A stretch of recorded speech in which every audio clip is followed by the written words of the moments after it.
So let's get started.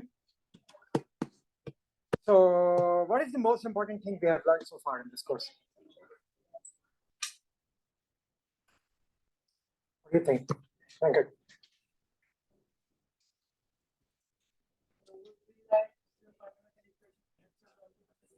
Yes, exactly. So even let the postulate. So the postulate tells us, this is just a brief recap. I will do a bigger recap before the first midterm. Postulate says, the second postulate, the first postulate says that equilibrium states exist, which itself is kind of profound. Second postulate makes it a bit more quantitative. Second postulate says that if you have an isolated system, which cannot exchange any particles, it cannot exchange any energy, it cannot fluctuate in volume. If you have an isolated system, so it means that the number of particles, the volume of the system, the energy of the system are constant, right? So it's a system that can be characterized with three variables NVE. The second postulate says that for such a system, there exists a function S, which depends only on these three. This is a state function. So if you knew NVE, you know the value of S. It does not tell you what is that function. It leaves it for you to guess. So it's kind of terrible in a sense. It doesn't tell you what is that function. It's a state function. It's an extensive function. So if you doubled N, it would double. And it has these nice monotonicity properties that partial S by partial E at constant NV and partial S by partial V at constant NE, both are positive, right? So this is all mathematical. Why do we care so much about this state function? Why is this such a big deal? What's the importance of this state function? There is a final part of the postulate that tells us something, right? What was that part of the postulate? That tells us about the direction of change. It tells us about which is the what will happen when you get to equilibrium. That is the thing that is often in life, things that you can write down as a math equation, it's easy to remember them. After this course, if someone asks you what is entropy, in your head, you will be like, oh, I suffered through 684. Maybe I should tell them about state functions and postulates. And they'll be like, oh, I'll kind of have to explain it. You will just say, well, if S is equal to K log W, right? And I'm going to bring you back from S is equal to K log W, not because I don't like it. I think it's a beautiful equation. I have a photo of myself next to Boltzmann's grave with S is equal to K log W written. When I went to Vienna, the first thing I did after the airport is to take a bus to his grave, literally. But just because you can write it down does not mean it's actually more powerful. It is limited, and you will see over the course of 687 as to why it's actually a specific example of what we do over here, right? So the last part of the postulate is harder to write down just in math, but it is very important because what it really says is that equilibrium means S is maximized. If S cannot be changed, if you have SA more than SB, what am I doing? Why do I want to write something? If SA more than SB, if two states of a system, A and B, are such that the entropy of A is higher than entropy of B, which one are you going to find during equilibrium, A or B? A, right? The state that maximizes equilibrium. So even if you have a box and there is an egg inside that box, you can say something about what's going to happen to that egg. And instead of the egg, you could have a protein, you could have a complicated chemical, whatever is going on, right? So this simple observation that equilibrium means that S is maximized, what makes this postulate very, very useful, right? But the problem, of course, is you're doing an experiment. You're not really working with isolated systems, right? When you go into the lab, you get your hands dirty. You put a thermometer in it. You apply some conditions to it, right? NVE is not the typical control parameters we have in an experiment. The control parameters tend to be different. So what we are doing now is to modify this framework to make it useful so that we can work with it, right? So that's what you're doing. So that's one thing that you really need to remember. So I'm going to put it in red star, like there are lots of things, but this is one thing you should remember. The second thing you should remember is, so that's second law of thermodynamics, right? The other thing we did was to talk about the first law of thermodynamics, which really says that dE is equal to delta Q plus delta W. Delta Q and delta W could be coming from irreversible things. Doesn't matter how you carry out the process, but on the left side, you have a state function. So that does not care about that does not care where the process was reversible or irreversible or whatever, right? So on this basis, we can always write down dE is equal to TdS minus PdV plus mu dN. This equation is as important as the thing that I wrote above, that equilibrium S maximized. This one actually contains both first and second law. This is called the integrated first and second law. Okay. And if you have a K component system, you will have mu1 dn1, mu2 dn2, and things like that. So we did this, and then on the basis of this, so these are the two things that you should not try to forget. If you forget this, then you are in trouble. Other things you can keep deriving, and it's not going to be too hard. Any questions? Yeah. So for the second equation, is not only valid for a reversible process? The second equation is not a process equation, it's an endpoint equation. So notice S. Do you see any path functions in the second equation? I also remember you saying that only for a reversible equation, it's like this. Yeah, so that's why it's confusing. So let's go through it once again. dE is equal to delta Q plus delta W is valid always, right? But you have to worry about the path. At the same time, how did we get to this equation? That's why if it's confusing, let's go to the proof once again. We said E is equal to E of SVN, right? Since E is equal to E of SVN, we said dE is equal to partial E by partial S multiplied by ds plus partial E by partial V multiplied by dV plus partial E by partial N multiplied by dN. And then we said, well, this thing over here is temperature, right? So we made it look like TdS minus PdV plus mu dN. So let's compare equation 1 with equation 2, okay? More specifically, let's compare a variant of equation 1. Let's write it down as dE is equal to delta Q. So it could be reversible, irreversible, whatever it is. Delta W, we are going to write as minus P external dV, right? And in equation 1, we did not consider the chemical work. So that is going to be mu external dN. So the argument we made then is a subtle argument. We said that if you compare equation 2 with equation 3, there is PdV, there is P external dV, right? They are not going to be the same always. There is mu dN, there is mu external dN. They are not going to be the same always. However, how you go from point A to point B does not affect the value of dE, right? You can carry out the process in whichever way you want. So now imagine carrying out the process reversibly. If you carried out the process reversibly, then these two things become same. These two things become same. And that's when you are left with delta Q is equal to TdS for a reversible process. Okay? I will keep going through this again and again and again. Trust me, I teach this in 481, which is the undergrad thermo, and there also it's the same confusion, and we go through it again as many times as you wish. So what did we do here? We said there is a function dE, which is a sum of two path functions, but this one is a state function. It does not matter what exact process you carry out to calculate the change of this function. All processes will give you the same answer.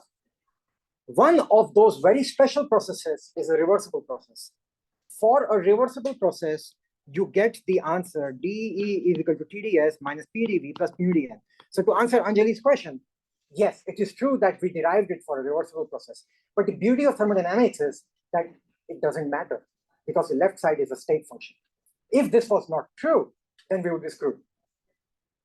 It's only because E is a state function. That's why this is true, okay? She still doesn't buy it. No, sorry.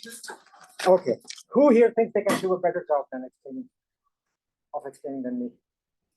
You get participation points for the semester if you pull it off, if you can convince Anjali.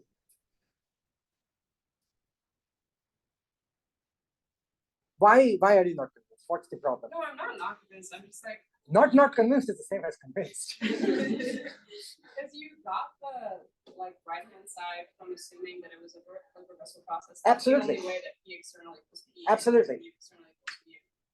So then, how does it like become valid? Now? That is the beauty of first order thermodynamics. You have a state function which depends on two path functions. So the change on the left side, this change over here, is coming from you're talking about something that depends only on the endpoints. Okay? So how you carry out the process, if there is something that depends only on the endpoints, it doesn't matter whether you go like this, it doesn't matter whether you go like this, it doesn't matter whether you go like this. It just happens to be, and it's highly non-trivial because think about a function. If, for example, if the function we are trying to evaluate is the area under this curve, clearly that is not a state function, right? Which path you take will change the area under the curve, correct? So that's an example of something which is not the state function. You will have to really worry about the path. And work is an example of that. But if you're just interested in the value of the function here and the value of the function here, who cares? If all you are interested in FB minus FA, right? So let's make it more intuitive. So let's say you want to calculate the difference between the function at point A and point B. And all you can do is to slowly move from A to B, right? You can move like this, like this, like this, like this, like this, like this, like this. And every time you move, you calculate how much you change by. That is a path function, right? Because if you took this path, you are changing in a different manner. Now let's imagine you took a very different path. You change like this, and then you change like this. But the eventual answer will stay the same. It has to stay the same. That's the beauty. If it was area under the curve, it won't be the same. Okay, good. So that gives us this, and if this isn't very important, so yeah, thank you for insisting that it's not clear. I really, really appreciate that. So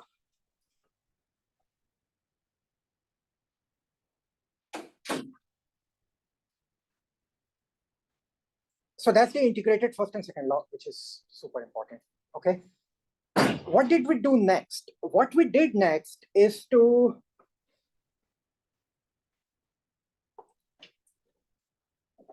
consider the fact that energy is an extensive function, right? And that led us to derive another equation, which is known as the Euler equation, right? So we showed that since energy is an extensive function, we were able to show that E is equal to Ts minus PV plus mu n, right? So if you look at this equation, and if you look at the integrated first and second law, dE is equal to TdS minus PdV plus mu dN, you can take the derivative of the top one, you can take the derivative of the Euler equation on both sides and subtract out the integrated first and second law from it, right? And that gives us the Gibbs-Duhem equation, which we derived. So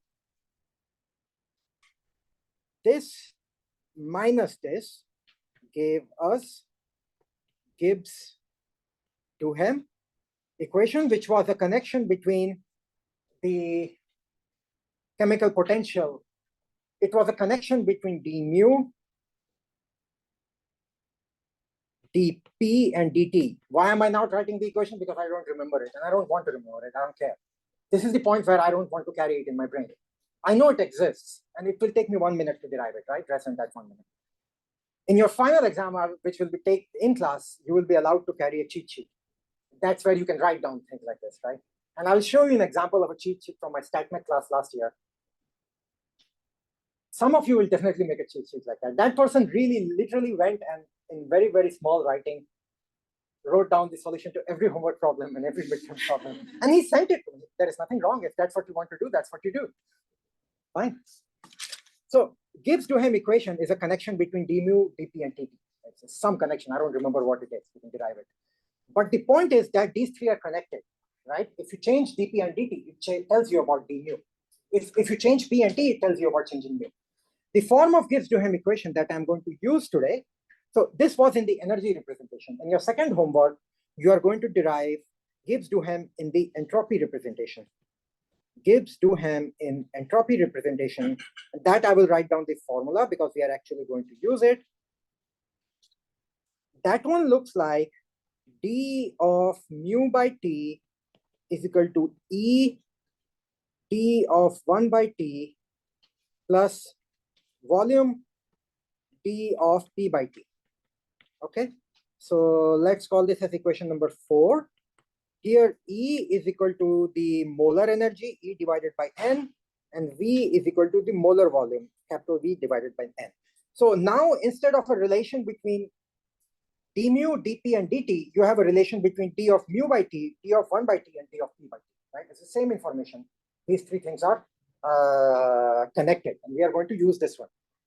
Why are we going to use this one? Yeah, go ahead. Yeah. What's the symbol right after equal sign? E, small e. Okay. Yeah, this one is a small e. I'll write it on the next page also. So Gibbs-Duhem in S representation is d of mu by t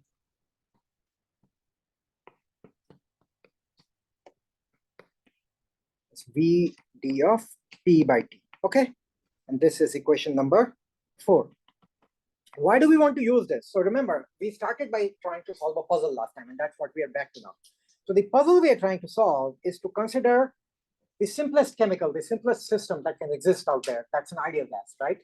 So we made all this fuss over S is equal to S of NVE. We said, if you know this, this is the fundamental equation. You know, it's like, it's everything. You can derive everything out of it. So let's try to calculate it for an ideal gas and see how this fundamental equation looks like, right? So what do we know about an ideal gas? And Shah asked this, how are you deriving this? So I'm not deriving it. I'm saying that our intuition tells us that if you did experiment on argon or xenon, these are the examples of ideal gas, right? Everything becomes ideal. You all become ideal gas in the limit of very high temperature and very low density. That's the limit in which everything becomes ideal gas. So experiments show us that ideal gas behaves as PV is equal to nRT, and energy, total energy, is equal to 3 by 2 nRT. I should write capital N for both, right? So this is experimental observation. So on the basis of these two, I want to derive S is equal to S of NVE for an ideal gas. And we showed last time that is not possible. If you know 3 equations of state, then you can put it in Euler's equation, right? So how do we do this? Euler's equation tells us E is equal to Ts minus PV plus mu n, right? So this can be written as S is equal to 1 by T multiplied by E plus P by T multiplied by V minus mu by T multiplied by N. I just rearrange the sides, okay? So what we have so far is the value of P by T from this first equation. We have the value of E by T from this second equation. We don't have the value of mu by T. So either we are missing some information. Gibbs-Duhem equation tells us about d mu. It does not tell us about mu, right? So we will always have every differential equations are bad news because they are leaving something, right? There's that constant which is remaining. Differential equations carry information, but you need to know. Just, if I tell you if you tell me what's your acceleration, that does not tell me whether you're moving at speed of light or you're still lying on the floor doing nothing, right? I need to know your velocity in order to do something with it. So we need to do this, and in order to do this, we have to use our Gibbs-Duhem equation in the entropy formulation. So let's call this one as equation number 5. And the equation we are deriving is known as Sackur-Tetrode equation. There is a nice American Institute of Physics article on it. It was first derived in like late 19th century by, oh, I forgot to tell you something very interesting about thermodynamics and statistical mechanics. Most of the early people who worked on it died very young. And a large fraction of them died by committing suicide. It's just an observation, you know. So Boltzmann hung himself. He had some complicated girlfriend thing going on, so he hung himself outside Trieste in Italy. Both Sakur and Tetrode also died in the 30s. Ehrenfest died in his 30s. So maybe you should not study it.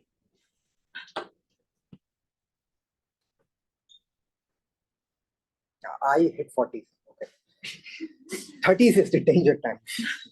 That's the confusion. Okay. So this, what we are going to derive is an equation for entropy, which has been derived like 150 years ago. And it's kind of elegant that we can do that. So let's work with this. Let's work on this. So the first thing I'm going to do is to take ideal gas law and write it as P is equal to RT divided by, so sorry, one more. It's PV is equal to nRT. So I'm going to write it as P by T is equal to R N by V, right? And that's the same as P by T is equal to R by V, right? Because capital V divided by capital N is the molar volume, volume per mole of gas. Let's call this equation number 6. And then I will take equipartition, which is E is equal to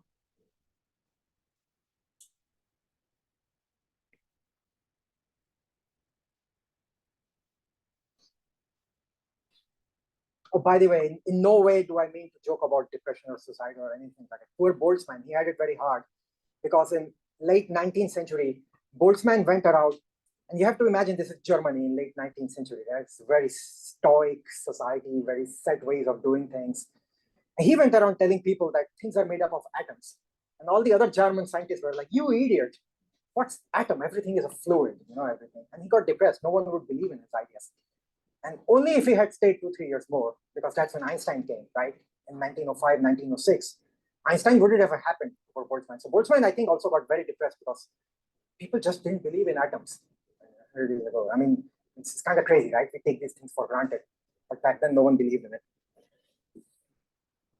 So this one, let's rewrite as 1 by T.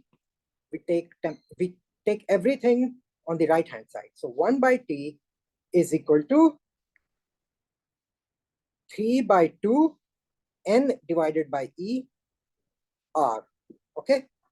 And this can be written as 3 R by 2 E, where small e is the molar energy. Okay. So I will write down equation 5, 6, 7 again on the next page. So don't worry. So equation 5 was S is equal to 1 by T multiplied by E plus P by T multiplied by capital V minus mu by T multiplied by N. Equation 6 was small p by T is equal to capital R by molar volume. Equation 7 was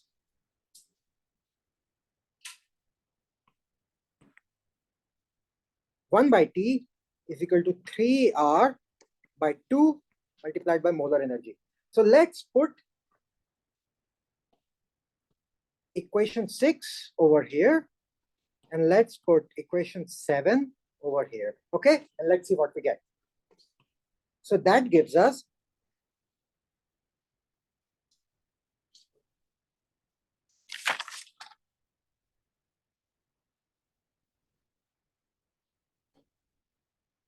do I want to do that right now? No, I will do that in a moment.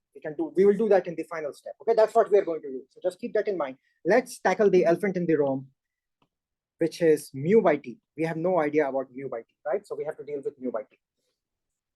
What to do about mu by T?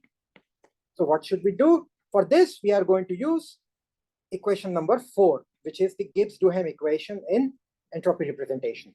So equation number 4 said d of mu by T is equal to small e molar energy multiplied by d of 1 by t plus molar volume multiplied by d of p by t. So now we can use this one over here, right? We have 1 by t and we have p by t. So we can put both of these inside our Gibbs-Duhem equation. So let's do that. So that will give us d of mu by t is equal to e multiplied by d of 1 by t. What is 1 by t? That is 3r by 2e, right? 3r by 2e plus molar volume multiplied by d of p by t. What is d of p by t? That is d of r by v. So in 3r by 2e, 3r and 2 are constants, right? E is the only thing that you can differentiate. In r by v, r is a constant, the gas constant. V is the only thing you can differentiate. So this thing becomes d of mu by t is equal to minus 3r by 2 dE by E minus R dV by V. Okay, where I just differentiated, and instead of D of something complicated, I wrote it in dE.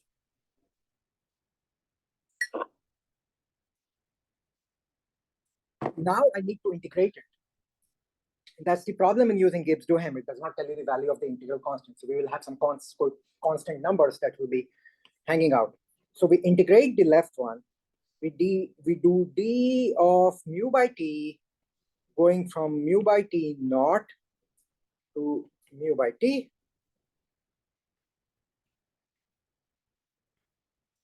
Yeah, go ahead. Get rid of the E and the V that are being multiplied to the In which line? This line? no, below it. This one? Yeah, so we have E. We have d of 3r by 2e, right? Where did the E and the V go in the next? Oh, I will just write it here. So we have d of 3r by 2e. Okay. So are you happy with this?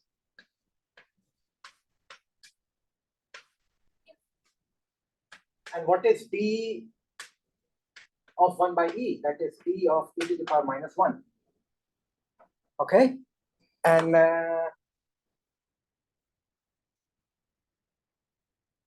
wait, did I make a math error? So now that's meant the minus dE over t squared. Huh? What did I do? Oh, yeah. Yeah. So what do we get?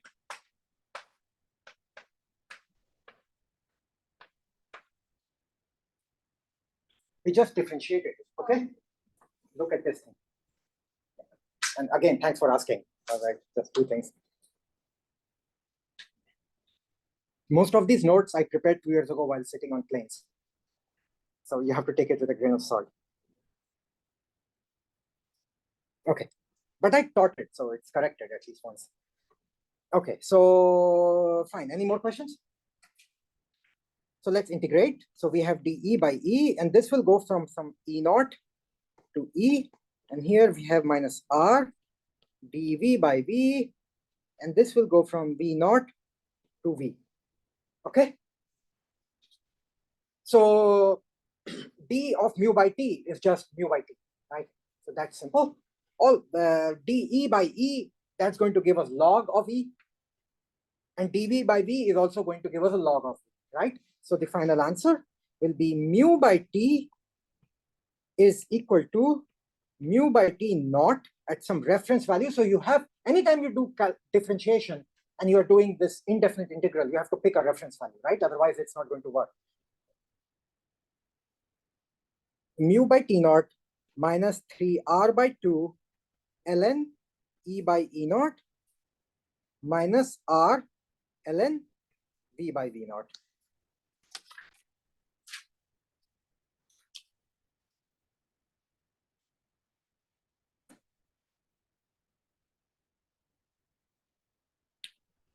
Let's give this a name.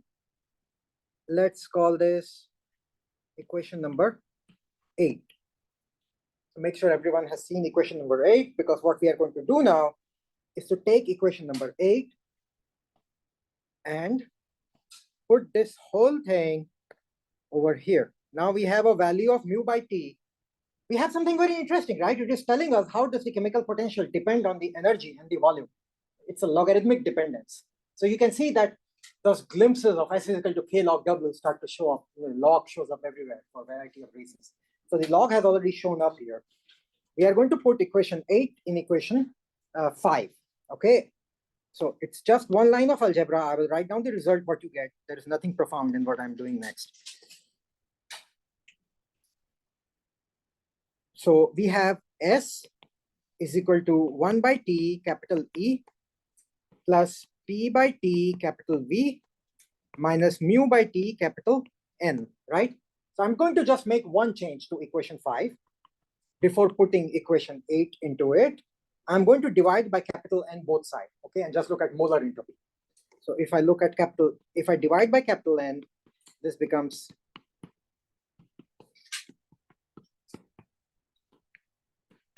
and capital S by N is small s. It's the molar entropy, entropy per mole. Small e by T, energy per mole. P small v by T minus mu by T. Okay. Now let's call this equation number 9. And if you recall, equation number 7 gives us the value of 1 by T, which we are going to put over here. Equation number 6 gives us the value of P by T, which we are going to put over here. And Gibbs-Duhem gives us the value of mu by T, which we are going to put over here. Okay, that's the idea. So let's do that. S is equal to E by T. So we keep E. And 1 over temperature was 3R by 2E, right? So that becomes 3R by 2E.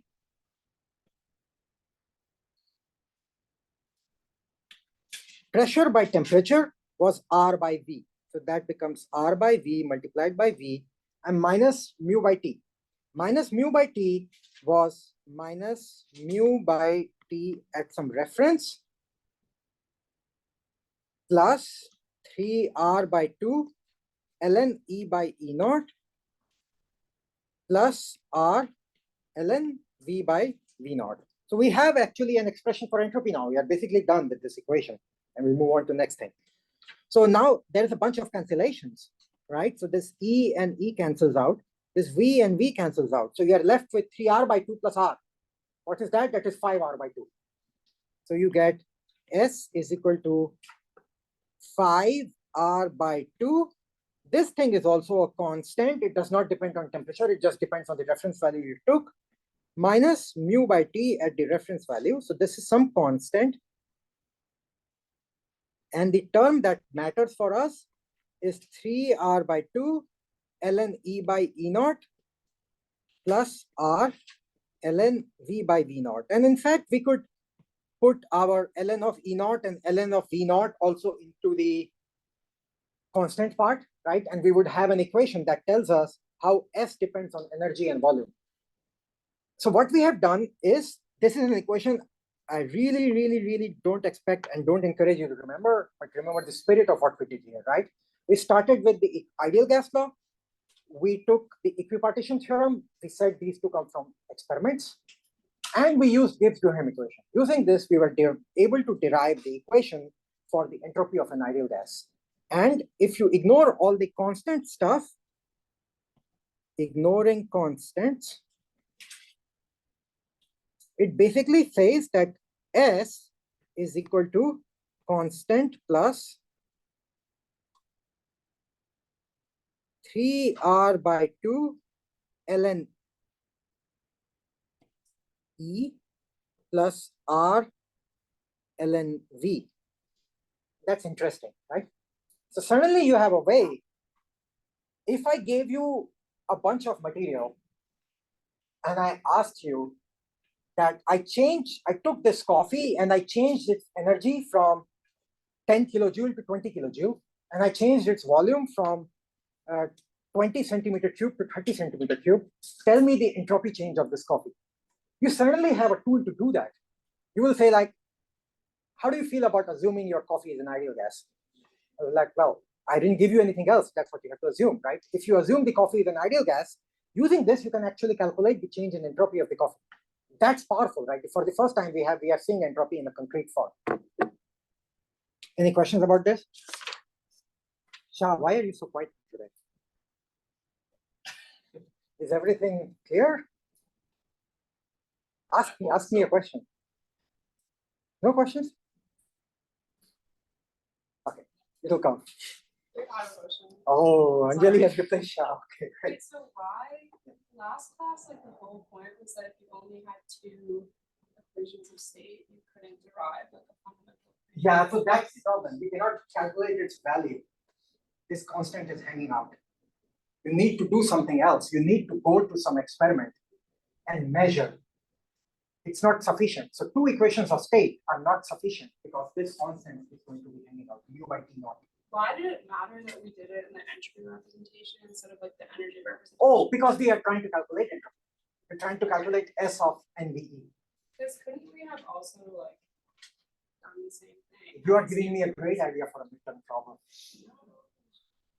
No, it is like, I think so. Okay. I think so. You will get similar things. It will look a bit horrible, right? Because instead of S is equal to log of E, you will get E is equal to exponential of S. Right? I think you can totally do it. And 80% chance I will give this problem now.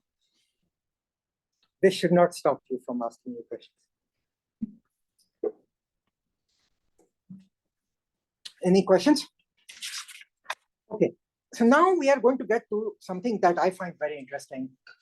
This is a puzzle I posed when it was not a puzzle like question I asked you, which is if I was to plot S versus E at constant N and V, which of the curves is correct? Is this a possible representation? Is this a possible representation? Is this a possible representation? Or is,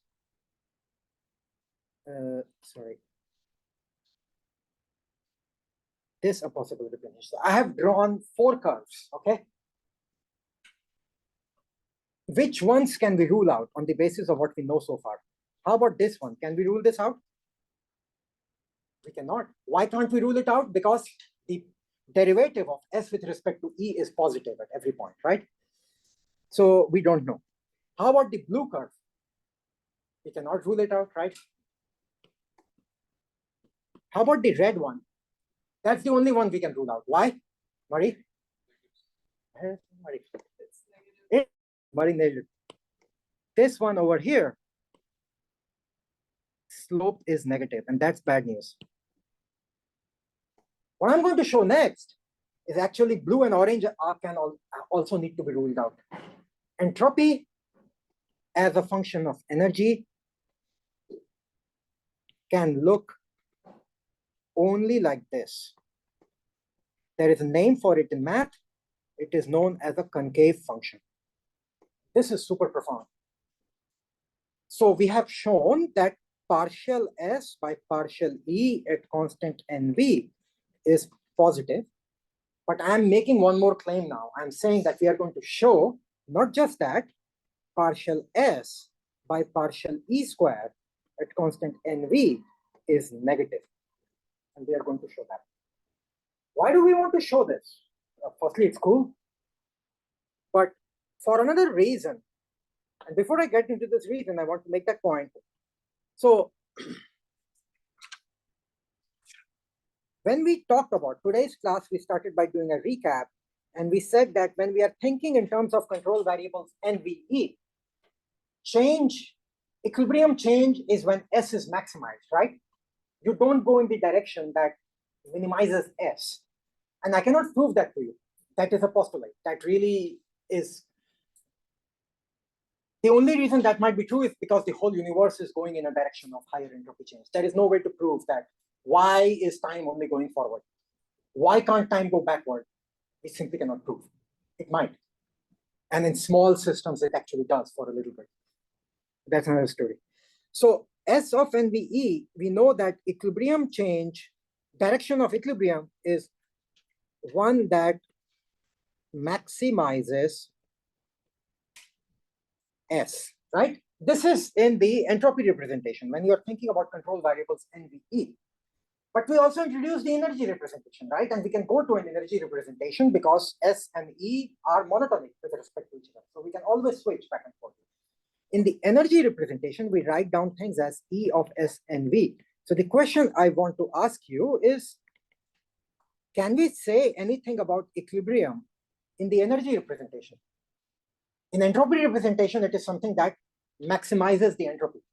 In energy representation, what do you think should be happening? Huh, Lydia? Why? Well, intuitively, that's what we expect, right? I'm more likely to be sitting on a chair in a lower energy configuration than just doing this, right? That's more likely to be equilibrium. So one that minimizes E. And that is not obvious from only the monotonicity condition. The second derivative is what will allow us to prove this, that maxima in the entropy representation is equivalent to minima in the energy representation.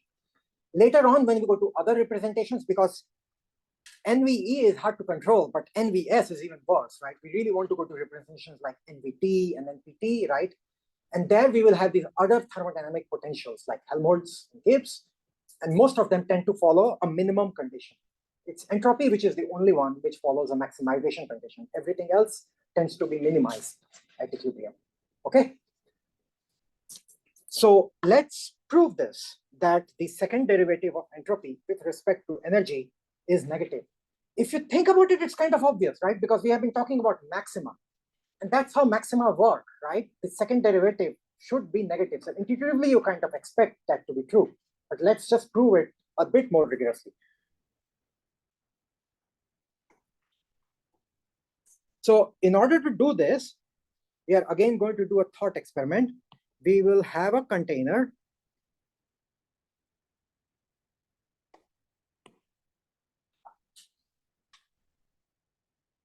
And in this container, we have system 1 on the left side and system 2 on the right side. Okay. And let's say there is some parameter, lambda, which characterizes the extent of the system. It will become clear in a moment what I mean by that. So let's say this side is characterized by 1 minus lambda, and let's say that the right side is characterized by lambda. So if lambda is equal to 0, you have only one system, and if system number 1, and if you have lambda is equal to 1, then you only have system number 2. Okay. And let's say that the energy of the system on the right is lambda E2, lambda N2, lambda V2. And the system on the left is 1 minus lambda E1, 1 minus lambda E2. This is not the only way to do this. You could have perhaps similar way of doing it, but it's I think what did I write here? N1 and 1 minus lambda V1. Okay. So what we have in the middle over here is an internal constraint. So it's not even a partition like a physical partition. You're just looking at a system and mentally dividing it into 2 parts. Okay, that's what you're doing. You're saying this is part 1 minus lambda, this is part lambda. It's like, imagine all the biochemistry. There is no biochemistry student. Is there anyone in biochemistry in this class? No, no one from biochemistry ever takes my course. Sad. But let's imagine all the chemistry students are sitting in this side, chemical physics students are sitting on that side, right? And then we have a partition. It just happened to be that way, you know. So it's a mental partition. So let's think about the entropy of the system in the presence of such internal constraints. So S will always be a function of NVE, the total system, in the presence, and that's a semicolon in the middle, in the presence of internal constraints. Entropy is extensive, right? Extensive, there are 2 meanings of extensive. One means that if you double the system, entropy doubles. The other thing means that if you have 2 systems, the entropy of the full thing is going to be a sum of the 2 systems.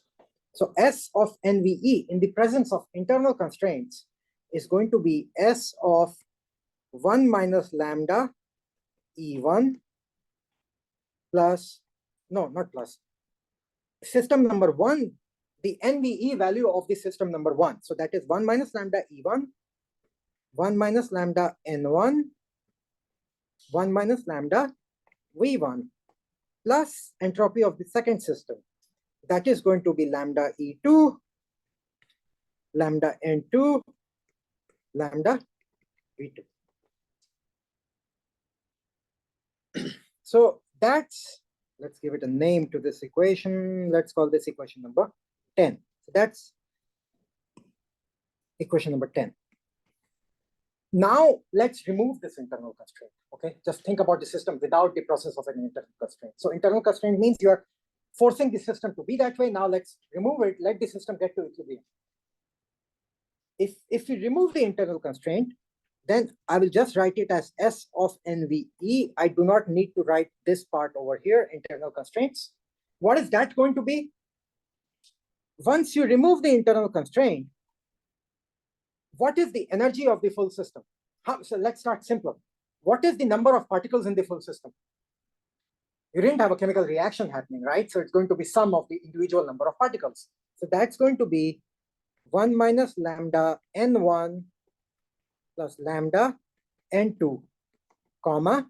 Same thing for volume, right? The whole thing is isolated, right? So I could draw these hatched lines over here. I should have drawn the hatched lines just to show that the full thing is isolated. So the volume is going to be 1 minus lambda V1 plus plus lambda V2. And the energy is going to be 1 minus lambda E1 plus lambda E2. Because the total is conserved. Remember when we derived, we did this, right? We said DE is equal to 0. So DE1 is equal to minus DE2. Anyone remembers when did we use that? When did we use that argument? What were we deriving? Go ahead. Yeah, you should remember this because you have this in the homework. Are you done with the homework? So you definitely remember this after doing the homework because the same idea will show up again and again for the thermodynamic pressure and the thermodynamic chemical potential. So equation number 11 is the entropy when you remove the internal constraints. So you had this fake partition. I am forcing all chemical physics students to sit on this side and all biophysics students to sit on this side. And when I remove this partition, there will be entropy. If I observe you long enough, there will be thermal fluctuations and you will average out, right? So the entropy of the system without internal constraints has to be higher than the entropy of the system with internal constraints, right? Removing constraints leads to a state of equilibrium, and that maximizes the entropy. So S of NVE is going to be more than equal to S of NVE with internal constraints. And I can never say whether it's more than or just more than equal to. The safe thermodynamics just tells us it's more than equal to, because there could be a scenario where you could go both back and forth. So we leave it at this. So now this means that this stuff that we have over here in the right-hand side of equation 11 has to be larger than the stuff in the right-hand side of equation 10. Okay, it's a bunch of math. It will start becoming clearer in a moment. Let's do it. Let's write it down explicitly. What was the argument that you assumed that the combined has a larger entropy than this? Because I removed an internal constraint. So that is how we started when we did our, when we proved the thermodynamic temperature. You look up that lecture there we explained this. That was the same argument there, right? We had one side with a higher thermodynamic temperature, the other side with a lower thermodynamic temperature, and we removed the partition, and we said the entropy of the mixture now has to increase. That's the same argument here. So when internal constraint is a fancy word. Just think about it as a constraint. It's a constraint. When you remove the constraint, the entropy should go up, right? It will mix, and it's never going to.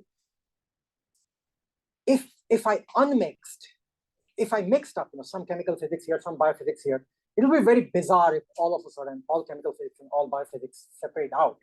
It can happen, but that means there is something external going on, right? Maybe all chemical physics want to sit together and commiserate over Pendle Hill, or something like that. There's something external that's going on that's forcing me to do that. This is an isolated system. There is nothing external. That's not going to happen, right? That's the idea. It's circle.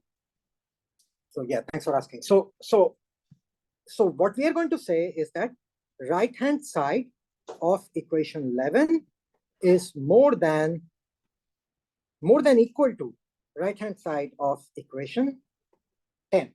Okay, so let's do that. Right-hand side of equation 11 was S of 1 minus lambda n1 plus lambda n2, comma 1 minus lambda e1 plus lambda e2, comma 1 minus lambda v1 plus lambda v2. This one is going to be more than equal to S of 1 minus lambda n1, 1 minus lambda e1, 1 minus lambda v1, plus S of lambda n2, lambda e2, lambda v2. Let's call this equation number 12. Can we change the right-hand side of equation 12 in some way? Anyone sees what we can do next? Take the lambda, the constants out. Why? Because entropy is extensive. Is everyone happy with that? Maria Delia, are you happy with that? Yeah? Very happy or just okay? Okay. It does not make you like enthusiastic. Okay. I think it's amazing. So I'm going to write woohoo. S is extensive. And I think that's awesome. Otherwise, we would be totally screwed. So all of these 1 minus lambdas can go over here, right? All of these lambdas can go over here. And we are getting to something now. So this means that there's still a lot of variables to write, but let's suffer through it. 1 minus lambda n1 plus 1 minus lambda, plus lambda n2. And we cannot do that on the left for the left-hand side of equation 12, right? That's a bit bulky. That does not give us that privilege. Lambda n2, 1 minus lambda e1 plus lambda e2, comma 1 minus lambda v1 plus lambda v2 is more than equal to 1 minus lambda s of n1 v1 e1 plus lambda s of n2 v2 e2.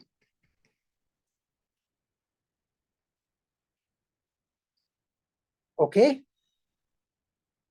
Now remember what we wanted to show. We wanted to show, and maybe I should have kept this in mind earlier and that would have simplified the variables, but I think it was important to go through the math this way. We wanted to show that we were interested in looking at how F changes with E at constant N and V, right? So let's not worry about N1, N2, V1, V2. Let's just worry about E1 and E2. What do I mean by that? So let's imagine V and N were already equilibrated when we did our thought experiment. When we put our internal constraints, let's imagine V and N, everything was fine, nothing was going on. So how will that look like?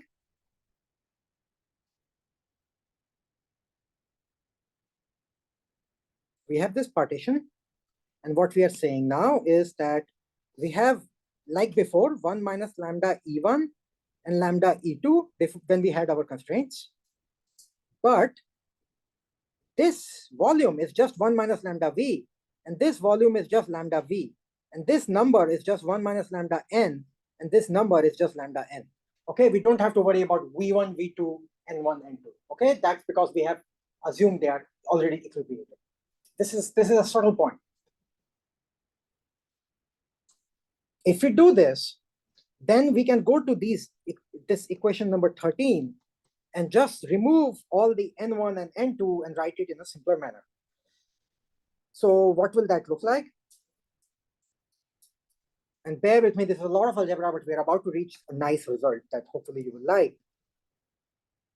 So the left-hand side becomes S of,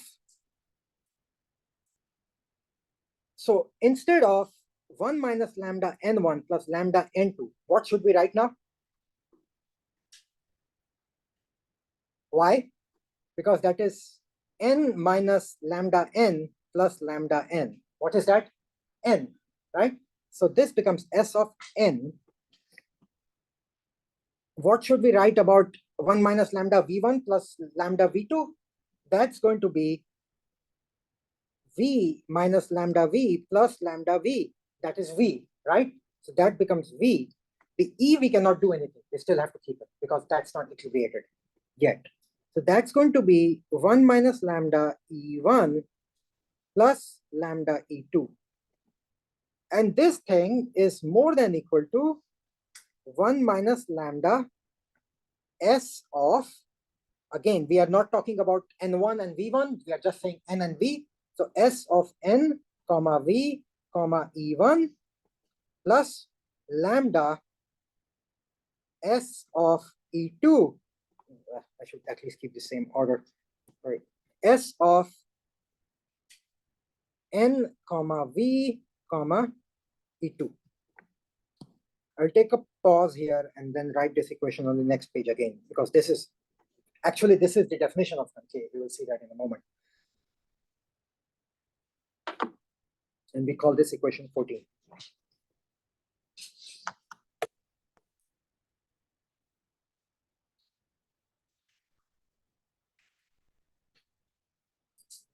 This was a lot. We did a lot of manipulations. So I don't expect everyone to be as happy as Maria Delia was when we talked about extensive. Some people will be like, I have no idea what's going on, and that's okay. Go through the notes, go through the video, it will make sense. If it's not clear, then send me a Slack message and I will sit with you and walk you through this argument because it's important. Anyone has any comments or questions? So this membrane Uh-huh. is permeable, it's insulated, but it's movable. So, right? Mhm. Okay. So if it's permeable and the particles with different energy can penetrate, Yeah. then how they won't equilibrate on the energy side? Because they already reached equilibrium. So the only equilibrium we have not allowed is the energy. That's why it's an internal constraint. Don't get too fussed up over the thought experiment. You are saying, how do I define a membrane where particles can exchange and energy cannot exchange, right? That's why I'm a theorist, man. It's a thought experiment. You work with John Focus, right? Yeah. So you don't have that liberty. You will have to do the actual experiment. But in theory, right, this is a thought experiment.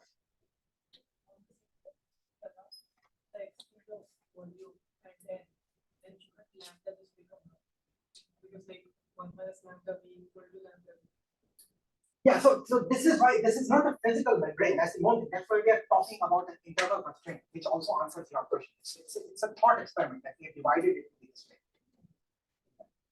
Yeah. It's not going to be half. It's not going to be half. It will be some value. It depends on where you put your internal constraint, right? It's you controlled it. You forcefully put the membrane over there.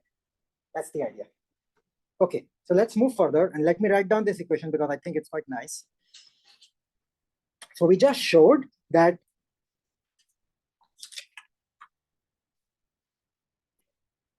one minus lambda s of E1 comma V comma N plus lambda s of E2 comma V comma N is less than equal to S of 1 minus lambda E1 plus lambda E2 comma V comma N. Okay, so we are talking about constant volume and number, right? In our experiment, we don't care about that. So let's forget about the V and N for a moment. Okay, let's just think about E only. Okay, let's ignore N comma V. So what do we get? We get 1 minus lambda S of E1 plus lambda S of E2 is less than equal to S of 1 minus lambda E1 plus lambda E2. So even if the proof of how we got here is confusing to you, you should spend definitely time familiarizing yourself very much with equation number 15. That's the main equation we wanted to show. Let's try to visualize this, and that will give you some sense. So let's draw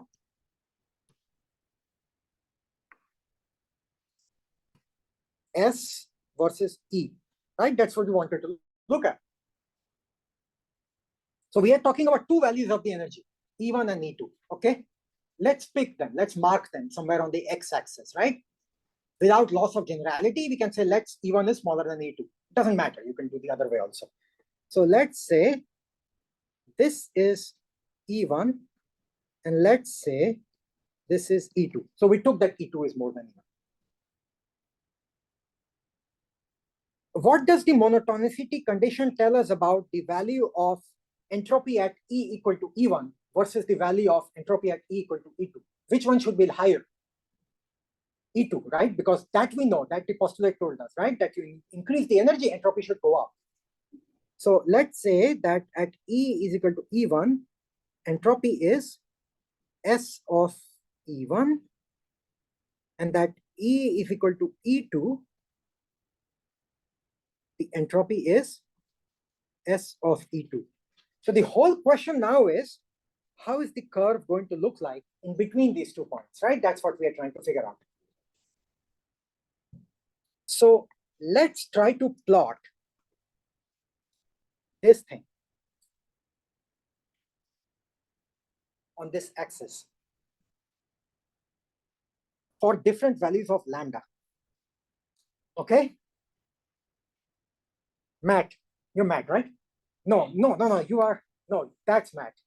Me? No, who is Matt? You're Matt, right? You are as surprised as I am. You are Jonathan? Yeah. You're Jonathan. Okay, Jonathan, what will be the value of this function when lambda is equal to 0? 0. Ah, it's for Matt. It's for Jonathan, not for Matt. Matt, I will come to you next. Just Go carefully. When I put lambda is equal to 0, what happens to this term? That one goes. That goes to 0. Yeah. What happens to this term? S of E1. Yes. So S of E1. So would you agree, Jonathan, that at lambda is equal to 0, that curve, that function is over here? Yeah. Right? Now we go to Matt. At lambda is equal to 1, Matt, what value does it take? Lambda is 1, that the first part is 0. And the second part is S of E2, right? So lambda is equal to 1 is over here. How about some middle lambda? It's a straight line, right? We have written down the equation of a straight line. So that thing is going to look like this. In fact, let's put lambda is equal to half. What is that going to be? Half multiplied by S of E1 plus half multiplied by S of E2. So you can see it's a straight line, right? It's a linear function. So lambda is equal to half will be over here, right in the middle. So this curve over here, we can call it S lambda. S lambda is equal to 1 minus lambda S of E1 plus lambda S of E2. And this equation is telling us something about S lambda. It is telling us that this linear interpolation between two things is less than equal to something else.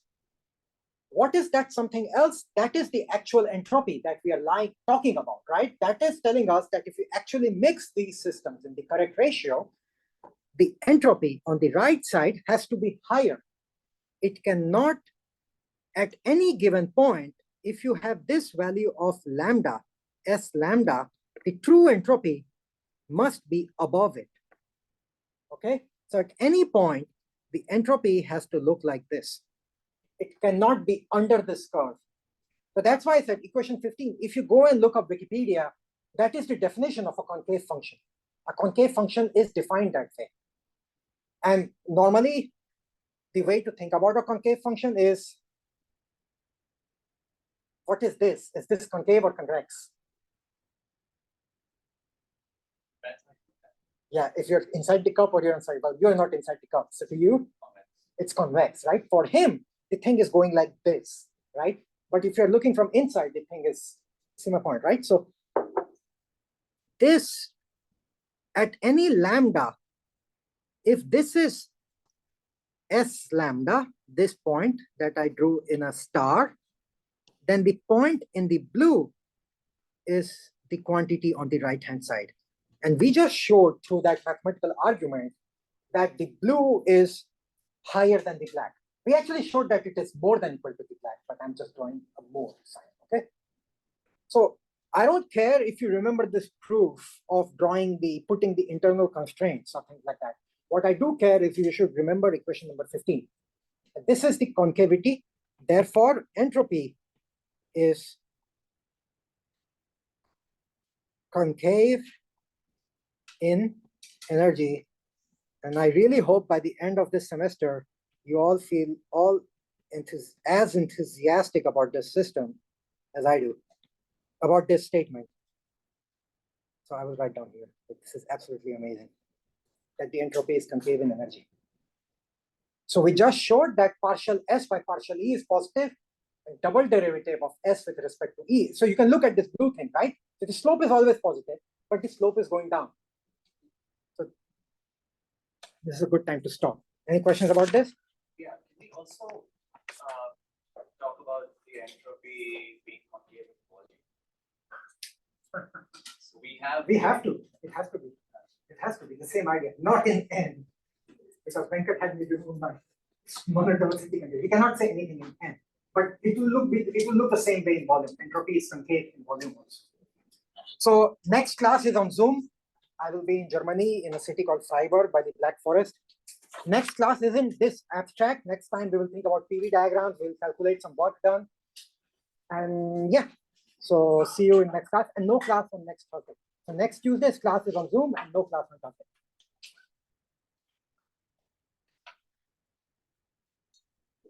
Bye, Camille.